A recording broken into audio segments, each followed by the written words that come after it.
talking about the most popular betting sides in the NFL and in college football. So these sides and all these ticket counts and data is, of course, courtesy of our friends over at BetMGM. John Ewing always pushing this stuff out. A very interesting follow on Twitter, so go ahead and hit him up at John Ewing. But for the NFL, most bet sides in terms of ticket count in the NFL will go from 5 to 1. The fifth most popular side this Sunday is the Buffalo Bills laying 10.5 against the Cleveland Browns. Now, I saw this number earlier this week. I think Sunday after the games. I want to say this opened 10. And I thought to myself, like, yeah, like that just seems like the right number. Like 10 is where we should be at. At Buffalo, it looks like their injury report's a little bit better than what we expected. So that's why I think we've gone from 10 to 10.5. This number just feels right to me. I'm not really like running to back the Buffalo Bills laying 10.5. I think we're just good there. And I'm definitely not running to bet the Cleveland Browns plus the points. Now, it's an interesting matchup because we were talking a little bit about the MVP in the last segment. This Browns defense is really good. So I wouldn't expect this to be like the Josh Allen, like, oh, he's about to go off. Like, obviously you have to start him if you have him on your fantasy team, but like, this isn't like a great matchup in terms of like expecting a lot of points and expecting a lot of production from those Bills skilled guys because Myles Garrett and that Browns defense has been legit. And speaking of Myles Garrett, I mean, he's looking to make history as the single season sack leader. Like this dude has been putting together an unreal season and he is going to be your runaway defensive player of the year. But this game, it just feels right to me. I understand people want to back Buffalo. There's a lot of excitement for the Bills. No more Chiefs in the playoffs. They erased a 21-point deficit last Sunday. So people want to be in. And I understand that. I'll just be on the sidelines and I'll be watching the game and I'll be rooting for Josh Allen to have the game of his life to allow us to maybe bet some Matthew Stafford. So that's Browns rather. Bills, fifth most popular side at BetMGM. The fourth most popular side is the New England Patriots +3 Sunday night against the Baltimore Ravens. You can kind of see this one coming a mile away. New England's been the better team so far in 2025, I should say. My goodness, we're almost in 2026 and I'm saying 2024. What's going on? New England's been the better team this season. But, and it's a big but, they still haven't played anyone, outside of Buffalo, and they split with the Bills. They beat them Sunday night, way back when in October, and that's a really impressive win. Lost to the Bills this past Sunday, but outside of those games, I mean, the win that we fought against Tampa, that was like, oh man, what a win. I mean, look at Tampa now. Are we sure that's like some big time win? Like the Patriots, and this is not their fault because you can only play who's on the schedule. And we've known these schedules since last spring. So this is not like they rigged this somehow, but the facts are the facts. They really haven't beat a murderer's row. Now, Baltimore's not really some great team this year, but they do have a ceiling. And I think that's what the betting market is tapping into as the Ravens putting them as a 3-point favorite here. Now, the big thing for Baltimore that we have to keep in mind is that Kyle Hamilton, their stud safety, all-world safety, he was listed as questionable today, added to the injury report with an ankle injury. If Kyle Hamilton can't go in this game, I don't understand why people are betting New England +3. But if he's healthy and he's good to go, and Lamar Jackson, it sounded like he has taken his NyQuil, his Dayquil, his Theraflu, whatever the hell he needed to take after he had his annual illness earlier this week and missed the Wednesday practice. If Lamar's good to go, I would be on the Baltimore side before I was on the New England side. I want to see where this goes because there's a chance that maybe we get a 2.5 before kickoff. If we get 2.5, I'll lay it with the Baltimore Ravens. If it's 3, I'll just sit and watch the game because I think the Ravens are going to win it. But at 2.5, it's a bet on Baltimore. So let's just keep an eye on this game throughout the weekend. Your third most popular side is the Denver Broncos laying 3 against the Jacksonville Jaguars. This is one I agree with. And we talked about this on Monday when we did the Week 16 look-aheads. And I said, hey, Denver laying 3 is a bet for me. I love their home field advantage, and I love this spot for them.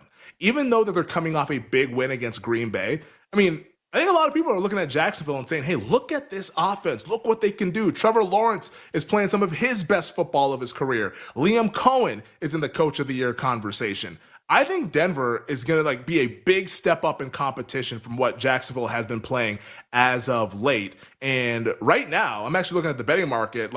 because this was so damn popular, I mean, we're out to 3.5. We're now 3.5, which I agree with. So at 3.5, I wouldn't bet anything, but as we talked about earlier in the week, you should have a better number on the Denver Broncos laying the 3. The second most popular side at BetMGM is the Philadelphia Eagles laying 7 tomorrow afternoon or evening, if you're on the East Coast, against the Washington Commanders. Now, this is a game that I have bet.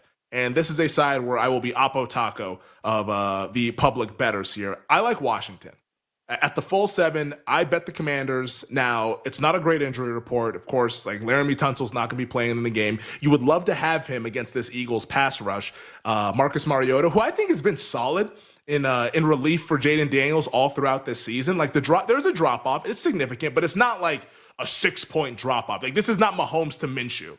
Like this is more like, okay, like maybe a 3-point drop off, like 2.5, 3 points or so. Like Mariota's been pretty good this season, has played a decent amount and has a lot of experience. And he's mobile, which is always a good thing when you have an underdog. Like a mobile quarterback, keep the chains moving. We like that. I just think Philly on the O-line for them, they're banged up. Lane Johnson continues to be hurt. Landon Dickerson has been banged up. Like this offensive line is not the Eagles O-line that I believe we will see once we get to the playoffs. And if that's the case, I just don't think that we should be in the business of betting Philadelphia to win by margin. Even though I love their defense, I just think that this is going to be a more competitive game than what the betting market thinks. So like Eagles by 4, Eagles by 6. Yeah, those are very likely outcomes. And if that happens, we fall in the number and we win. So Commanders plus 7 is a bet for yours truly. And the number 1 most bet side at BetMGM in the NFL is tomorrow night. And it's the Chicago Bears laying the 1.5 against the Green Bay Packers. And I'm looking at a sports book that's pretty sharp here in Las Vegas. There is a 2 that is out there. Boy, oh boy. Big expectations now for the Bears. No longer the frisky underdog. No longer can they just keep it competitive with Big Brother. Nah, expectation is that the Bears will win this football game. I'm on the opposite side. Talked about this yesterday. Earlier in the week, I thought I was going to be on Chicago if maybe it was like Packers small favorite or pick 'em. Now that we're out to Bears laying points, and I'm looking at the money line prices right now, best that you can find is Green Bay plus 108. I think you're going to see some more Chicago money. We'll never get to 3 because like that would immediately get bet. But I think we're going to see some 2.5 like tomorrow, like right before kickoff. So I will be lying in wait. I will just be patient, and I'll see all that Chicago money enter the market. Don't talk about fallen heroes. Like this is a fallen hero spot for the Green Bay Packers. Micah Parsons tears his ACL. Now no one wants anything to do with Green Bay. Like everyone was just jamming Green Bay all last week. The week prior against Chicago when it was played at Lambeau Field, everyone's jamming Green Bay. And now on this Saturday game, everyone wants Chicago. Like, I don't know. I think this was a little bit too much too soon for this Bears team. I think Pick'em is the right number in this game. But now that we are no longer at Pick'em, it's it's Green Bay for me. So I'm betting the Green Bay Packers. I think Green Bay is going to win this game. The injuries for the Chicago Bears are also pretty impactful as well. Luther Bird and Rome Odunze. This passing game will be a little bit neutered with those guys out. And for the Packers, I just trust in their coaching staff, even though I like Chicago's coaching staff quite a bit. Ben Johnson's awesome. Dennis Allen is awesome. I just think the Packers, who have been there, done that in these kind of spots with LaFleur, I trust them a little bit more in a coin flip game. So give me Green Bay tomorrow night. Let's get to college football before we wrap things up here. The most bet sides for this weekend's CFP. The fourth most bet side is it's Ole Miss laying the 17.5. We're now down to 17 with that game. It's Ole Miss or pass for me. I haven't decided if I'm going to lay it because the dynamics are still weird with Pete Golding, who we don't even know if he's a good coach. Like, who knows how this is going to go. But I will say this, Ole Miss has way better players. So, like, the team that has way better players, they're at home. Home teams dominated in the first round of the CFP last year. I think I might get there with Ole Miss, but that's the side that I would be on. Third most popular, it's A&M laying 3.5 against Miami. I am 100% against this one. Talked about this when we found out the games on Sunday and Monday a couple of weeks ago. I think Miami wins. So I'll have some +3. I'll definitely have some Miami money line. I think Miami in the trenches will be a little bit too much for A&M to overcome. A&M's whole resume has been built up on playing the bottom half of the SEC. They will get no credit from me for that. So give me Cristobal and the Hurricanes, and may God have mercy on my soul. Second most popular side is Oregon laying the 20.5. I love this bet. I think Oregon's going to blow them out. Like, it's just a mismatch. It's on paper. James Madison's actually been having a lot of fun with like their Twitter account or whatever, like James Madison Sports, whatever it is. They've been kind of poking a lot of fun about this matchup, and they understand what they're getting themselves into. It's going to be a buzzsaw at Autzen Stadium. Oregon's going to run them out of the building. I will lay the 20.5. And then the most popular side, I'm with the betting public. Alabama plus the 1.5. We're now getting Alabama at 1. I think Alabama just wins the game. So Alabama money line will be my bet later on this evening.